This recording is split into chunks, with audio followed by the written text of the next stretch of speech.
मेरे साथी श्री अर्जुन राम मेघवाल जी,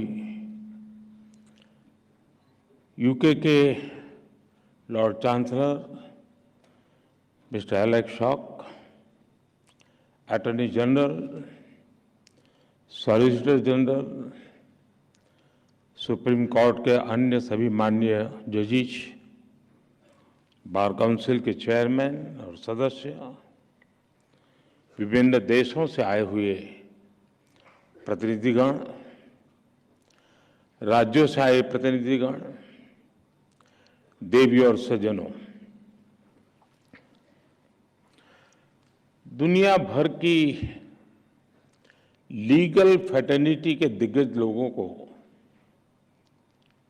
मिलना, उनके दर्शन करना,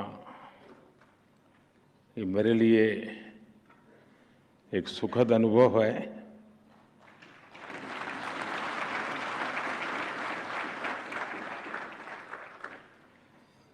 भारत के कोने कोने से यहाँ लोग आज उपस्थित हैं। इस कॉन्फ्रेंस के लिए लॉर्ड चांसलर ऑफ इंग्लैंड और बार एसोसिएशन ऑफ इंग्लैंड के डेलीगेट्स भी हमारे बीच हैं। इसमें कॉमनवेल्थ कंट्रीज और अफ्रीकन कंट्रीज के प्रतिनिधि भी हिस्सा ले रहे हैं। एक तरह से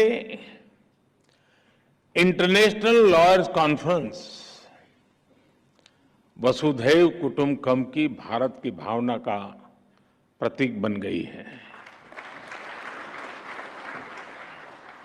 इस कार्यक्रम में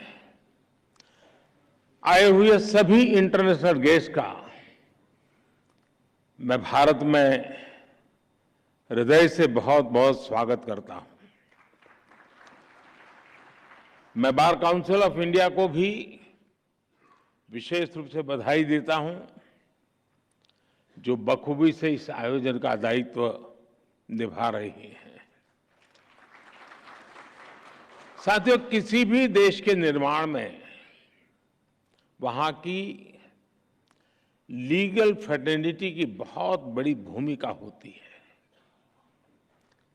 भारत में वर्षों से जुडिशरी और बार भारत की न्याय व्यवस्था के संरक्षक रहे हैं। हमारे जो विदेशी मेहमान यहां हैं, उन्हें मैं एक बात खास तौर पर बताना चाहता हूं। कुछ ही समय पहले भारत ने अपनी आजादी के 75 साल पूरे किए हैं और आजादी की इस लड़ाई में लीगल प्रोफेशनल्स की बहुत बड़ी भूमिका रही है।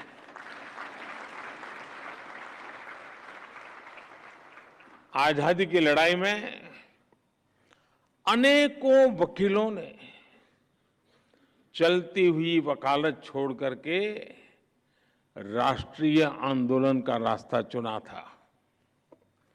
हमारे पूज्य राष्ट्रपिता महात्मा गांधी, हमारे संविधान के मुख्य शिल्पी बाबा साहब आम्बेडकर, देश के पहले राष्ट्रपति डॉक्टर राजेंद्र प्रसाद, देश के पहले प्रधानमंत्री पंडित जवाहरलाल नेहरू, देश के पहले गृह मंत्री सरदार वल्लभ भाई पटेल, आजादी के समय देश को दिशा देने वाले लोकमान्य तिलक हो, वीर सावरकर हो, ऐसे अनेक महान व्यक्तित्व भी वकील ही थे।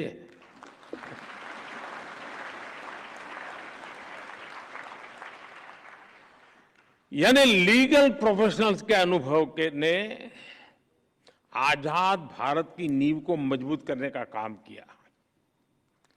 और आज जब भारत के प्रति विश्व का जो भरोसा बढ़ रहा है, उसमें भी भारत की निष्पक्ष स्वतंत्र न्याय व्यवस्था की बड़ी भूमिका है।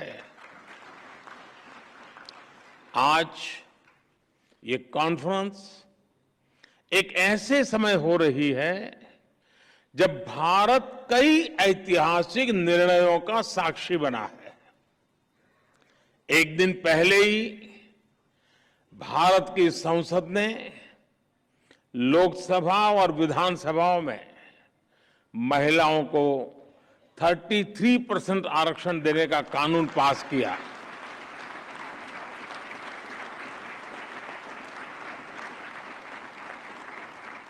नारी शक्ति वंदन कानून भारत में विमेन लेड डेवलपमेंट की नई दिशा देगा, नई ऊर्जा देगा।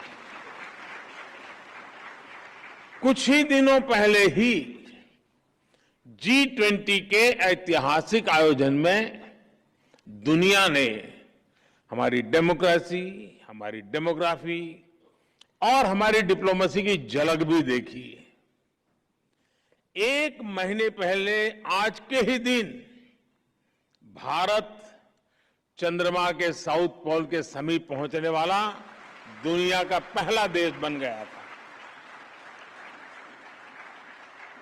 ऐसी अनेक उपलब्धियों के आत्मविश्वास से भरा भारत आज 2047 तक विकसित होने के लक्ष्य के लिए मेहनत कर रहा है और निश्चित तौर पर इस लक्ष्य की प्राप्ति के लिए भारत को एक मजबूत, निष्पक्ष, स्वतंत्र, न्याय